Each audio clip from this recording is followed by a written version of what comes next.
बिस्मिल्लाहिर्रहमानिर्रहीम। अस्सलाम वालेकुम नाज़रीन, उम्मीद आप खैरियत से होंगे। नाज़रीन, आपसे रिक्वेस्ट ये है कि फ़ैसल घुमन यूट्यूब चैनल को सब्सक्राइब लाज़मी कर लें।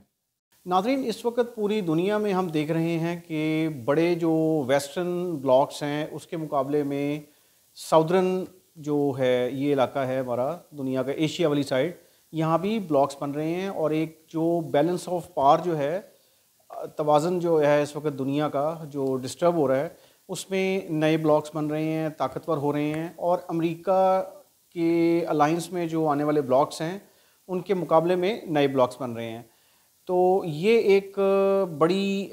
जो है पैराडाइम शिफ्ट है इस वक्त पूरी दुनिया में, बिलखसूस उस वक्त जब हम दो बड़े जो हैं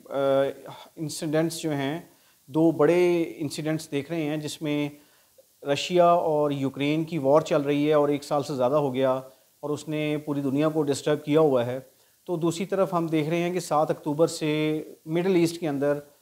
फ़लस्तीन और इसराइल का जो इशू है वो दिन ब दिन जो है वो ग्रेव होता जा रहा है। और इसके अलावा मिडल ईस्ट में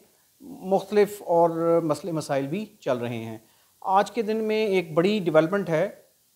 जो हाँ मैंने आपसे बात की कि बैलेंस ऑफ पावर की अगर हम बात करें, ताकत के तवाज़ुन की बात करें दुनिया में, तो एक बड़ी डेवलपमेंट आज ये हुई कि सऊदी अरेबिया ने एक जो ग्रुप है, बड़ा पावरफुल ग्रुप जो इमर्ज हो रहा है, जिसे ग्लोबल साउथ का ग्रुप कहते हैं। ग्लोबल साउथ मींस के वो मुल्क जो इंडस्ट्री और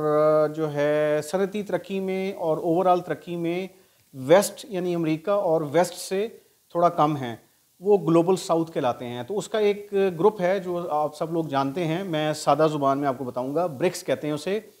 ये जो ब्रिक्स है इसमें पहले 5 मुल्क थे,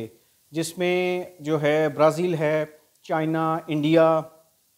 साउथ अफ्रीका और ये जो मुल्क हैं, ये 5 मुल्क जो हैं। तो आज इसमें 6वें मुल्क का इजाफा हुआ है जो कि सऊदी अरेबिया है, जो हमारे लिए पाकिस्तानियों के लिए एक बहुत अहम मुल्क है और हर लिहाज से, मजहबी लिहाज से भी और फाइनेंशली भी, तो मुसलमान मुल्क है। तो सऊदी अरेबिया ने आज ज्वाइन कर लिया है और ये एक बड़ी डेवलपमेंट है ब्रिक्स के पार्ट पे, जिसको बेसिकली चाइना लीड कर रहा है।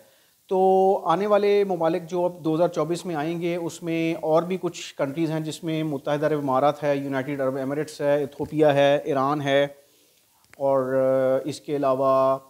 अर्जेंटीना का भी डबल माइंडेड है कि अर्जेंटीना इसको ज्वाइन करता है कि नहीं करता। तो सऊदी अरेबिया के ब्रिक्स को ज्वाइन करने से ये जो ग्रुप है ये अब मज़ीद ताकतवर होगा, ख़ास तौर पे उस सिनेरियो में कि जब अगर हम देखते हैं कि सऊदी अरेबिया जो है वो यूएसए के साथ एक बहुत अच्छे रिलेशंस के साथ चल रहा है और यूएसए ने काफ़ी हद तक सऊदी अरेबिया को मिडल ईस्ट में सिक्योर भी किया। लेकिन अब हालात चूँकि तेज़ी से बदल रहे हैं और आप देख रहे हैं कि मुल्क जो हैं वो नए ब्लॉक्स की तरफ मूव कर रहे हैं, अमेरिका का डर ख़त्म करते हुए। तो चाइना के साथ अब सऊदीया का क्लोज़ होना, उसकी 2-3 वजूहात हैं। मेजर जो वजह है वो ये है कि सऊदीया जो है वो चाइना की सबसे बड़ी जो ज़रूरत है ऑयल की वो पूरी करता है। तो चाइना सबसे ज़्यादा ऑयल इंपोर्ट जो करता है वो सऊदीया से करता है। दूसरी बात ये कि सऊदीया जो है वो भी अब ये देख रहा है कि मिडल ईस्ट में जो टेंशन्स हैं, मिडल ईस्ट जो है उसमें ख़ास तौर पे हमारे जो फ़लस्तीनी भाई हैं वो शहीद हो रहे हैं गाज़ा में, और अमेरिका जो है वो अब सबको पता है कि इसराइल को, और इस ना सिर्फ अमेरिका बल्कि अमेरिका के साथ जो बाकी वेस्टर्न उसके अलाइंस में कंट्रीज़ हैं वो भी इनडायरेक्टली इसराइल की जो है हेल्प कर रहे हैं अगेंस्ट हमास और फ़लस्तीन। इसी तरह हम देखते हैं कि मिडल ईस्ट में कुछ और मुल्कों में भी टेंशन्स हैं, जिसमें इराक़ की मिसाल है, शाम की मिसाल है। तो इसमें जो है इस वक्त सऊदीया का ज्वाइन करना ये इंडिकेट करता है कि वो अमेरिका के असर व रसूख से निकलना चाह रहा है और सऊदीया का ज्वाइन करना आगे चल के पाकिस्तान के लिए भी एक राह हमवार करने की एक जो है वो कड़ी होगी, चूँकि पाकिस्तान ने भी ऑलरेडी रिक्वेस्ट कर दी थी नवंबर में फॉर्मली ज्वाइन करने की, लेकिन फिर इतलात आई कि इंडिया जो है वो इसमें हर्डल क्रिएट कर रहा है कि Pakistan shouldn't be the part of BRICS. अब पाकिस्तान ने फॉर्मल रिक्वेस्ट तो कर दी है, अब देखेंगे कि सऊदीया और ये यूएई और ईरान के ज्वाइन करने के बाद क्या पाकिस्तान जो है इस ग्रुप को ज्वाइन करने में कामयाब होगा, क्योंकि पाकिस्तान भी अपेरेंटली अब अमेरिका के तसल्लुत से, अमेरिका के इन्फ्लुएंस से निकलना चाह रहा है। और आपने देखा कि प्राइम मिनिस्टर जब थे इमरान खान, तो उस वक़्त उन्होंने रशिया का दौरा किया और रूस का दौरा किया, और जो है उससे ये इम्प्रेशन आया कि पाकिस्तान जो है अब अमेरिका और वेस्ट के जो अलाइंस है उसके तसल्लुत से निकल के इस नए ब्लॉक का हिस्सा बनना चाह रहा है, जो कि ऑलरेडी एशिया में है और साउथ में है। और पाकिस्तान के 2 मुल्क तो ब्रिक्स के ऐसे हैं, 3 मुल्क जो पाकिस्तान के साथ हैं, बॉर्डर लगता है जिनका, चाइना है, ईरान है, अपना इंडिया है। अब देखें ना जी, ये जो 3 मुल्क हैं ये हमारे हमसाए मुल्क हैं जो कि ब्रिक्स का पार्ट हैं। और ये ब्रिक्स एक इम्पॉर्टेंट ग्रुप इस शक्ल में बन रहा है जो कि अपना वेस्ट को एक सिग्नल दे रहा है कि ये जो मुल्क हैं, जो अब 11 मुल्क हो जाएंगे, ये 11 मुल्क किसी से कम नहीं। और इनकी जो टोटल पॉपुलेशन है वो कोई 3.5 अरब के करीब बनती है। पूरी दुनिया की जो 8 अरब अप्रॉक्सीमेटली या पॉपुलेशन कह लें, उसमें से 3.5 अरब इन 11 मुल्कों में है। और अगर पाकिस्तान इसको ज्वाइन करता है आगे चल के, तो ये फिर आप ये देखें कि ये पाकिस्तान की आबादी उसमें डाल लें। तो देखें, ब्रिक्स का जो सबसे बड़ा फ़ायदा पाकिस्तान को होगा वो ये होगा कि हम मुआशी तौर पे और स्ट्रेंथन होंगे। आप अकेले किसी भी, मतलब आप बीइंग सिंगल कंट्री, आप दुनिया में सर्वाइव नहीं कर सकते। और जिस तरह की पाकिस्तान के अंदर सियासी अदम इस्तेहकाम है, मुआशी अदम इस्तेहकाम है, हम कहते हैं जी रूल ऑफ लॉ नहीं है, हमें जो है अंदरूनी और बैरूनी ख़तरात हैं, इंटरनल एक्सटर्नल थ्रेट्स हैं, हम सबके सामने हैं इस वक्त। उसमें आप अगर कोई उम्मीद की किरण है तो वो हमें देखनी चाहिए। अगर चाइना की सपोर्ट से हम चल रहे हैं, इस वक्त हमारा एक ही बॉर्डर सिक्योर है जिसे हम चाइना का बॉर्डर कहेंगे, और चाइना के साथ हम उसका जो बेल्ट एंड रोड इनिशिएटिव है जिसमें चीन जो है वो अपनी तजारती मंडियों को फैला रहा है, और पाकिस्तान का वो रूट जो है जिसको सी पैक कहते हैं, चाइना पाकिस्तान इकोनॉमिक कॉरिडोर, उसमें चाइना के अपने इंटरेस्ट हैं, पाकिस्तान के भी अपने इंटरेस्ट हैं। चाइना अपनी जो इंपोर्ट करना चाह रहा है वो पाकिस्तान का जो है ग्वादर का, जो काश्मीर से ग्वादर तक का जो है लैंड रूट, उसको यूज़ करना चाह रहा है। तो इसमें अब पाकिस्तान के लिए भी बड़ी इंपॉर्टेंट ये अपॉर्चुनिटी है कि अपना लेवल उस लेवल पे लेके जाए। हमारी सिफारती जो एक एफर्ट है वो यहाँ पे अब इम्प्लीमेंट करना बहुत ज़रूरी है, और कोशिश तो गवर्नमेंट्स करती रहती हैं। और हम देखते हैं कि सी पैक के हवाले से और एक जो बॉडी बनी है, स्पेशल इन्वेस्टमेंट